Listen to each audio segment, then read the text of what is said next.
मी इथे एका कढईत अर्धा किलो तीळ घेतले। गॅसची फ्लेम अगदी कमी ठेवून कमी आचेवर आता हे तीळ छान भाजून घेऊयात। तीळ छान तडतडायला लागले म्हणजे आपले तीळ भाजून झाले असं समजावं। तीळ खूप जास्त प्रमाणातही भाजायचे नाही, नाहीतर लाडू कडवट होतात। हे बघा, तिळीचा रंग इथे हलका बदललेला आहे। आता मी इथे ही तीळ एका ताटात काढून घेऊयात। तर त्याच कढईत मी इथे 4 चमचे पाणी घातले व अर्धा किलो गूळ बारीक किसून घातलेला आहे। समप्रमाणात तीळ आणि गूळ आपल्याला घ्यायचे आहेत। मी इथे पिवळा गूळ वापरलेला आहे, हा चिक्कीचा गूळ नाही, साधाच गूळ आहे। तर गॅसची फ्लेम आपल्याला इथे फुलच ठेवायची आहे। फुल फ्लेमवर आपण हा पाक करून घेणार आहोत। जर गॅस कमी केला तर लाडू जास्त प्रमाणात कडक होतात। अशा पद्धतीने फुल गॅसवरच आपण हा पाक बनवून घेणार आहोत। हे बघा, गूळ इथे वितळलेला आहे। उलटण्याच्या साहाय्याने एकसारखे हलवत आपल्याला हा पाक बनवून घ्यायचा आहे। गॅस कुठेही कमी करायचा नाही, फुल गॅसवरच आपण हा पाक बनवून घेणार आहोत। बघू शकता तुम्ही, पाकाचा हलका रंग बदलायला इथे सुरुवात झालेली आहे। आता पाक झाला आहे की नाही हे ओळखण्यासाठी एका वाटीत गार पाणी घेतले व त्यात थोडे पाक मी इथे टाकून बघितला। पाक पाण्यात घातल्यानंतर त्याची अशा पद्धतीने गोळी तयार झाली आणि ते हाताला कुठेही चिकटत नसले म्हणजे आपला पाक तयार झालेला आहे असं समजावं। हे बघा, हा पाक हाताला कुठेही चिकटत नाहीये, त्याची छान अशी गोळी तयार झालेली आहे। तर पाक तयार झालेला आहे, बघू शकता तुम्ही। पाकाचा रंगही इथे बदललेला आहे आणि पाक घट्टसर झालेला आहे। साधारण 7 ते 8 मिनिटातच पाक इथे तयार झालेला आहे। बघू शकता तुम्ही, पाक इथे घट्टही झालेला आहे। त्यात आता आपण भाजून घेतलेले तीळ घालूयात। आता हे तीळ आणि गूळ सर्व व्यवस्थित एकजीव करून घेऊयात।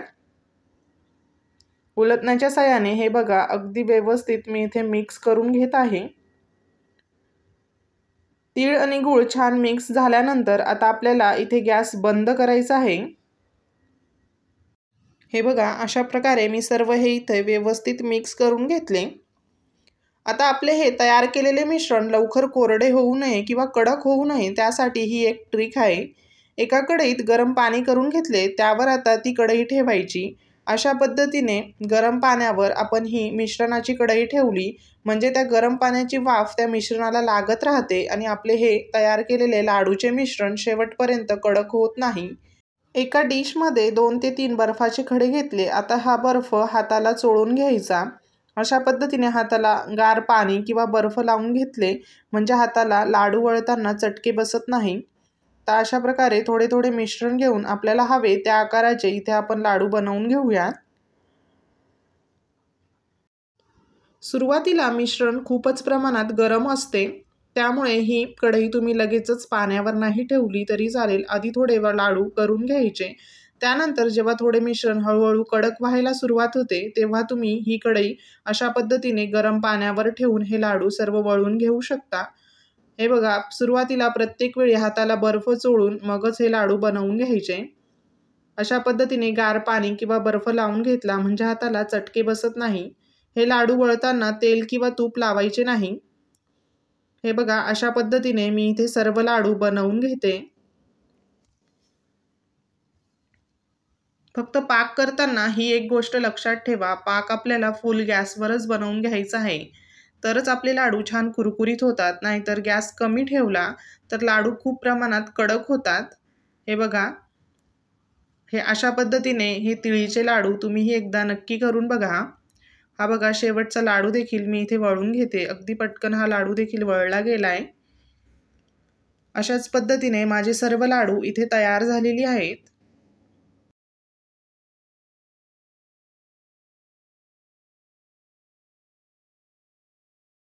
एक जाड बुडाची कढई घेतली, त्यात 1 वाटी, दुसरी वाटी, ही एक तिसरी वाटी, अशा पद्धतीने 3 वाटी मी इथे मुरमुरे घेतलेत। आता मीडियम फ्लेमवर हे मुरमुरे 3 ते 4 मिनिटं छान भाजून घेऊयात। अशा प्रकारे मुरमुरे भाजून घेतले म्हणजे ते छान कुरकुरीत होतात आणि आपले लाडूही चवीला छान होतात। हे बघा, अशा पद्धतीने मुरमुरा मी दाबून बघितला तर अगदी कुरकुरीत असे हे मुरमुरे भाजून झालेले आहेत. ते आता एका ताटात काढून घेऊयात. आता त्याच कढईत 4 छोटे चमचे मी इथे फुटाण्याचे डाळू घेतले. हेही 2 ते 3 मिनटं मीडियम फ्लेमवर छान भाजून घेऊयात. अशा पद्धतीने हे डाळू त्या मुरमुऱ्यांमध्ये घातले तर हे लाडू चवीला खूपच अप्रतिम लागतात. एकदा नक्की ट्राय करून बघा. हे बघा, मी इथे तेही भाजून घेतले. आता त्याच कढईत 1 चमचाभर साजूक तूप घातले आणि त्यात आता 1 वाटी बारीक किसलेला गूळ घातला. ज्या वाटीने आपण मुरमुरे मोजून घेतले त्याच वाटीने मी इथे 1 वाटी मोजून गूळ घेतलेला आहे. आता गॅसची फ्लेम अगदी कमी ठेवायची व मंद आचेवर हा गूळ छान वितळवून घेऊयात. हे बघा, मी इथे साधाच गूळ वापरलेला आहे. गॅसची फ्लेम अगदी कमी ठेवून आणि अशा पद्धतीने एकसारखे हलवत आपल्याला याचा आता पाक बनवून घ्यायचा आहे. गूळ कुठेही मध्ये सोडायचा नाही. अशा पद्धतीने उलथण्याने एकसारखे हलवत राहायचे. गूळ वितळल्यानंतर साधारण 3 ते 4 मिनटं पुन्हा तो छान शिजवून घ्यायचा. हे बघा, पाक अजून पातळ कन्सिस्टन्सीमध्ये आहे. अजून तो आपल्याला व्यवस्थित शिजवून घ्यायचा आहे. पाक थोडा घट्टसर झाला की त्याचा रंग बदलायला सुरुवात होते. आता पाक कसा ओळखायचा त्यासाठी एका वाटीत गार पाणी घ्यायचे व त्यात थोडे 2 ते 3 ड्रॉप मी इथे पाकाचे टाकून घेतले. व आता याची गोळी तयार झाली व ती हाताला चिकटत नसली म्हणजे आपला पाक तयार झालेला आहे असं समजावं. हे बघा, इथे पाक तयार झालेला आहे. अगदी गोळीबंद पाक इथे तयार झालाय. त्यात आता आपण भाजून घेतलेले मुरमुरे आणि डाळू टाकून घेऊया. गॅसची फ्लेम कमीच ठेवलेली आहे. आता हे सर्व व्यवस्थित एकजीव करून घेऊयात. पाक सर्व मुरमुऱ्यांना व्यवस्थित लागला गेला पाहिजे.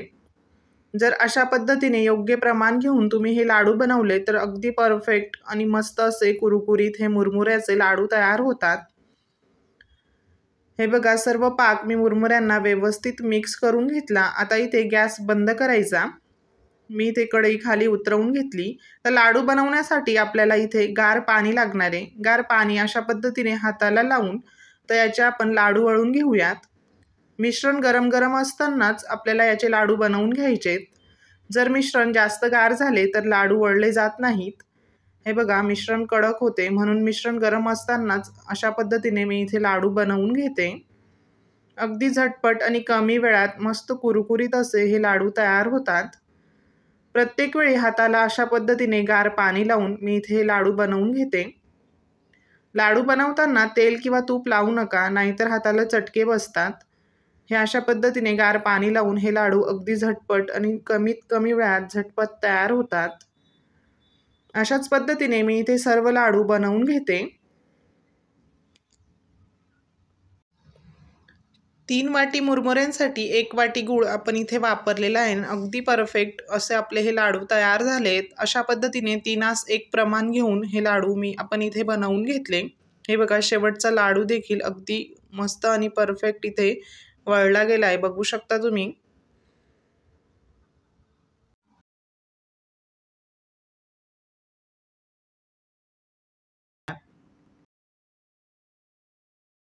एका कढईत 1 कप तीळ घालूयात.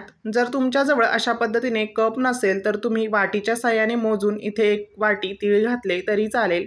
मी इथे पॉलिश नसलेली तीळ वापरलेली आहे. तुम्हाला हवं तर पॉलिश असलेली तीळ वापरली तरी चालेल. तर एकसारखे हलवत आपण हे तीळ भाजून घेऊयात. गॅस अगदी कमी ठेवायचा आहे. मंद आचेवर उलटण्याच्या साहाय्याने एकसारखे हलवत तीळ छान भाजून घेऊयात. खूप जास्तही आपल्याला तीळ भाजून घ्यायची नाही, नाहीतर ती करपली तर ती चिक्की चवीला छान होत नाही. आता तीळ भाजले गेले की नाही हे कसे ओळखायचे त्यासाठी हे बघा, तीळ अशा पद्धतीने तडतडायला लागली आणि जर त्याच्यावरून अशा पद्धतीने वाफा निघत असल्या म्हणजे आपले तीळ भाजून झालेले आहे. आता मी इथे गॅस बंद केला आहे. तर हे भाजून घेतलेले तीळ एका ताटात गार होण्यासाठी काढून घेऊयात. आता मी इथे 1 पोळपाट घेतले. त्यावर अर्धा चमचा तूप घालूयात. आता ह्या पोळपाटला तुपाने सर्व बाजूने व्यवस्थित ग्रीस करून घेऊयात.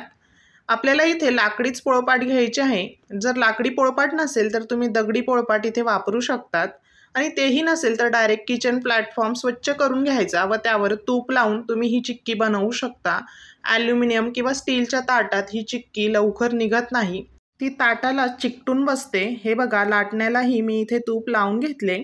आता एक जाडबुडाची कढई घ्यायची, त्यावर आता 2 चमचे पाणी घालूया. पाणी खूप जास्त घालायचे नाही, मी फक्त इथे 2 चमचे पाणी घातले. तर त्याच कपाने मोजून 1 कप बारीक केलेला गूळ घालूयात. मी इथे साधाच गूळ वापरलेला आहे, तुम्हाला हवं तर तुम्ही इथे चिक्कीचा गूळ देखील वापरू शकतात. पण ह्या साध्या गुळानेही अगदी मस्त कुरकुरीत अशी आपली ही चिक्की तयार होते. तर गूळ वितळवताना गॅस अगदी कमी ठेवायचा आहे. कमी गॅसवर एकसारखे हलवत आपल्याला हा गूळ व्यवस्थित वितळवून घ्यायचा आहे. हे बघा, गुळाची कन्सिस्टन्सी अजून खूप पातळ आहे. गॅस अगदी कमी ठेवूनच आपण हा पाक तयार करून घेणार आहोत. गूळ वितळल्यानंतर साधारण 4 ते 5 मिनिटात पाक घट्ट व्हायला सुरुवात झाली. आता पाक झाला आहे की नाही हे बघण्यासाठी एका वाटीत गार पाणी घेतले, त्यात थोडा पाक टाकून बघितला. अशा पद्धतीने त्याची गोळी तयार झालेली आहे. पण हा पाक अशा पद्धतीने जर ओढून बघितला तर पाक आपला पूर्णपणे तयार झालेला नाही. म्हणून पुन्हा कमी गॅसवर एक 2 ते 3 मिनिटं पाक पुन्हा शिजवून घेतला. आता पुन्हा बघूयात की पाक आपला तयार झाला आहे की नाही. अशा पद्धतीने त्याची कडक छान गोळी तयार झाली म्हणजे आपला पाक तयार झालेला आहे आणि पाकाचा इथे रंग देखील बदललेला आहे, बघू शकता तुम्ही. आता त्या पाकात आपण भाजून घेतलेले तीळ घालूयात. इथे मी गॅस बंद केलेला आहे. गॅस बंद करून तर व्यवस्थित हे सर्व एकजीव करून घेऊयात. ही प्रोसेस खूप फास्ट करायची आहे. अगदी एखाद मिनिटातच व्यवस्थित मिक्स करून आपण ग्रीस करून घेतलेल्या पोळपाटवर आता हे तयार केलेले मिश्रण टाकून घेऊयात. त्यासाठी आपण पोळपाटला आधीच तूप लावून ठेवलेले आहे. हे बघा, मी इथे पोळपाटवर सर्व मिश्रण ओतून घेतले. आता लाटण्यालाही आपण तूप लावून घेतलेले आहे. लाटण्याच्या साहाय्याने आता हे पसरवून घेऊयात. मिश्रण गरम असताना अगदी फास्ट आणि पटकन आपल्याला लाटण्याच्या साहाय्याने हे जितकं शक्य होईल तितकं पातळ असं लाटून घ्यायचं आहे. लाटण्याला मी इथे तूप लावून घेतल्याने ते तीळ लाटण्याला चिकटते, त्यामुळे मी इथे आता पाणी लावून बघते. बघा, पाणी लावून आता मी पुन्हा हे लाटून बघते. पाणी लावल्यानंतर तीळ त्याला चिकटत नाही आहे. जर पुन्हा त्याला तीळ चिकटत असली तर पुन्हा लाटणं ओलं करून घ्यायचं आणि मग नंतर बारीक असं हे पातळ लाटून घेऊयात. हे बघा, पुन्हा मी इथे लाटण्याला पाणी लावून घेतले. आता हे पुन्हा पसरवून घेऊयात.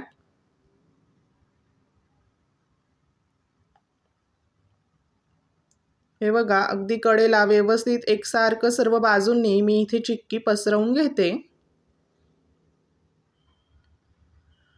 आता हे मिश्रण गरम असतानाच आपल्याला याचे काप करून घ्यायचे. चाकू किंवा सुरीच्या मदतीने हे बघा, अशा पद्धतीने मी त्याच्या आता चौकोनी तुकडे करून घेणार आहे. ही प्रोसेस आपल्याला हे मिश्रण गरम असतानाच लगेचच त्याला अशा पद्धतीने काप करून घ्यायचे. जर मिश्रण गार झाले तर त्यानंतर त्याचे व्यवस्थित एकसारखे असे तुकडे होत नाही. त्यामुळे गरम असतानाच त्याला अशा पद्धतीने सुरीच्या साहाय्याने मी इथे कापून घेतले.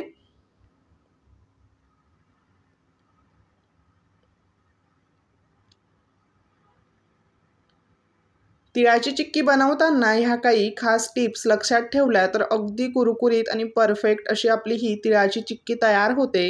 पाक बनवताना गॅस अगदी कमी ठेवायचा, तीळ भाजतानाही गॅस कमी ठेवायचा आहे. आपल्याला पूर्ण प्रोसेसमध्ये गॅस अगदी मंद आचेवर ठेवायचा आहे. आणि तीळ आणि गूळ आपल्याला समप्रमाणात घ्यायचे आहे. ज्या वाटीच्या साहाय्याने तुम्ही तीळ मोजून घेणार त्याच वाटीच्या मदतीने गूळही बारीक किसलेला गूळ मोजून घ्यायचा आणि समप्रमाणात इथे घ्यायचा आहे. आणि त्यात पाक बनवताना तूप वगैरे घालायची गरज नाही. आपण इथे पाण्याचा वापर केलेला आहे, तरीसुद्धा बघू शकता तुम्ही अगदी मस्त कुरकुरीत आपली ही चिक्की तयार होते.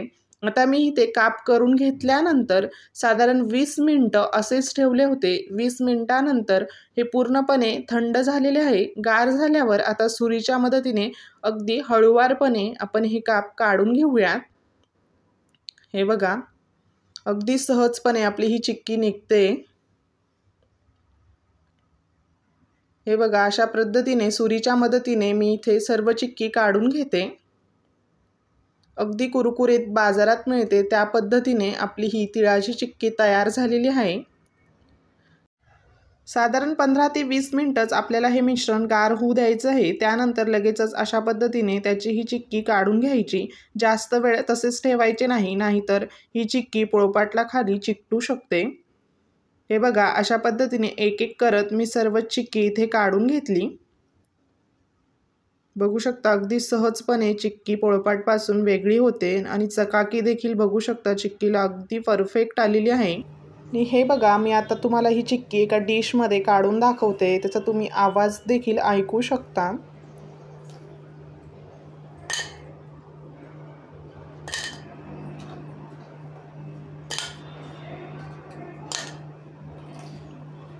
मस्तच परफेक्ट। मला इथे तोडूनही दाखवते म्हणजे तुमच्या लक्षात येईल अगदी कुरकुरीत आपली ही तिळगुळाची चिक्की तयार झालेली आहे।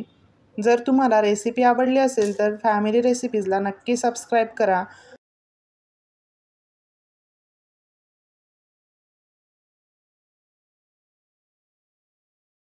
2 मोठे चमचे तीळ घेतले। आता हे तीळ व्यवस्थित भाजून घेऊयात। एक 2 ते 3 मिनिटं हे तीळ मी इथे मीडियम फ्लेमवर भाजून घेते। तीळ भाजून झाले की त्याच कढईत आता 2 चमचे शेंगदाणेही भाजून घेऊयात। हे बघा, शेंगदाणे मी इथे भाजून घेतले, तेही काढून घेऊयात। आता त्याच कढईत 2 चमचे खोबऱ्याचे काप करून घेतले, ते भाजून घेतले व थोडे तेल घालून एक मीडियम साईजचा कांदा तोही भाजून घेऊयात। कांदाही इथे त्याचा रंग बदललेला आहे। आता कांदाही एका ताटात काढून घेऊयात। हे बघा, सर्व पदार्थ मी एका ताटात काढून घेतले। आता त्यात एक आल्याचा तुकडा व 8 ते 10 लसूण पाकळ्या त्यात टाकून घेऊयात। मी इथे शेंगदाण्यांची साल काढून घेतलेली आहे। आता हे सर्व जिन्नस मिक्सरमध्ये अगदी बारीक वाटून घेऊयात। हे बघा, मी सर्व आता एका मिक्सरच्या भांड्यात टाकून घेते। हे वाटत असताना त्यात थोडे पाणी घालून अगदी बारीक अशी याची आपल्याला पेस्ट करून घ्यायची आहे। हे बघा, थोडे पाणी घालून अगदी बारीक मी इथे वाटून घेतले। आता त्यासाठी लागणाऱ्या भाज्या मी इथे वाटाणे घेतलेत, एक गाजर बारीक कापून घेतलाय, ओले हरभरे घेतलेत, 4 ते 5 पोरं घेतलीत, पावटा घेतलाय व वालचे शेंगा, 2 वांगे आणि 2 मीडियम साईजची बटाटे इथे घेतलेली आहेत। वांगे आणि बटाट्याचेही बारीक फोडी करून घेऊयात आणि सर्व व्यवस्थित स्वच्छ धुवून घेऊयात। आता त्याच कढईत मी इथे 2 चमचे तेल घातले। तेल व्यवस्थित तापल्यावर अर्धा चमचा मोहरी घालूयात, अर्धा चमचा जिरे व आपण वाटून घेतलेले वाटण त्यात घालूयात। मीडियम फ्लेमवर हे वाटण छान परतवून घेऊयात। 4 ते 5 मिनिटं मीडियम फ्लेमवर हे वाटण मी इथे परतवून घेतलेले आहेत। बघू शकता तुम्ही वाटणाला छान तेल सुटलेले आहे।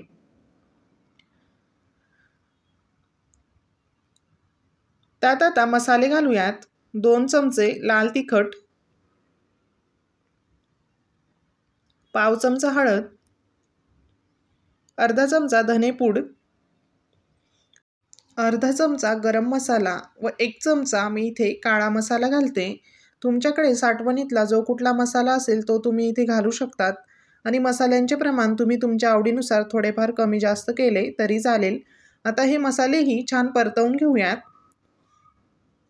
मसाल्यांनाही छान तेल सुटलेले आहे। त्यात आता सर्व भाज्या मी इथे स्वच्छ धुवून घेतलेल्या आहेत, सर्व भाज्या त्यात टाकून घेऊयात।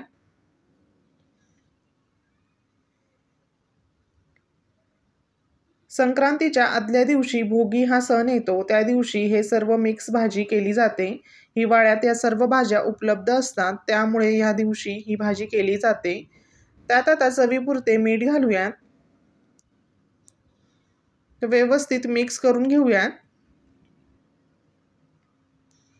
सर्व मसाला सर्व भाज्यांना मी इथे व्यवस्थित एकजीव करून घेते। तर त्या मिक्सरच्या भांड्यातच थोडे पाणी घालून त्यात ते टाकून घेऊयात। अर्धा ग्लास पाणी मी यात घातलेले आहे। एकदा हलवून घेतले।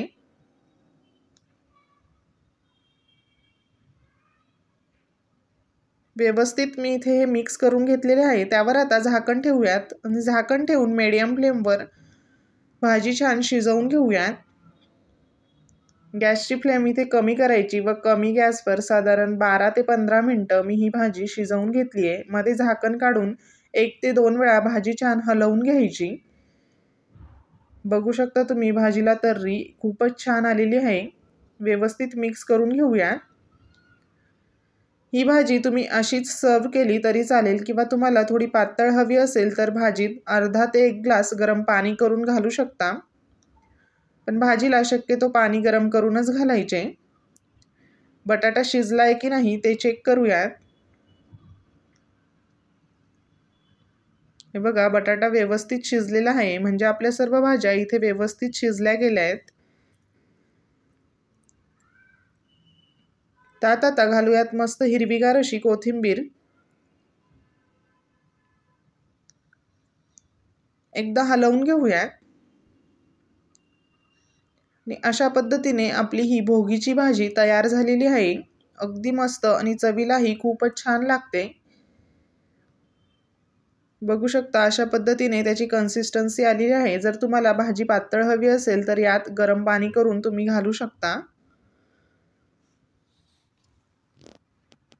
आणि आता ही भाजी खायची कशासोबत तर मस्त तीळ लावून बाजरीच्या भाकरीसोबत ही भाजी चवीला अप्रतिम लागते। त्यात वरून मी अगदी थोडे तीळ घातले। मस्तच अशी आपली ही भोगीची भाजी तयार झालेली आहे। जर तुम्हाला रेसिपी आवडली असेल तर व्हिडिओला जास्तीत जास्त लाईक आणि शेअर करा। आणि अशाच चमचमीत आणि झणझणीत रेसिपीज पाहण्यासाठी फॅमिली रेसिपीजला नक्की सबस्क्राईब करा। पुन्हा भेटूया अशाच एका मस्त आणि साध्या सोप्या रेसिपीमध्ये। तोपर्यंत धन्यवाद।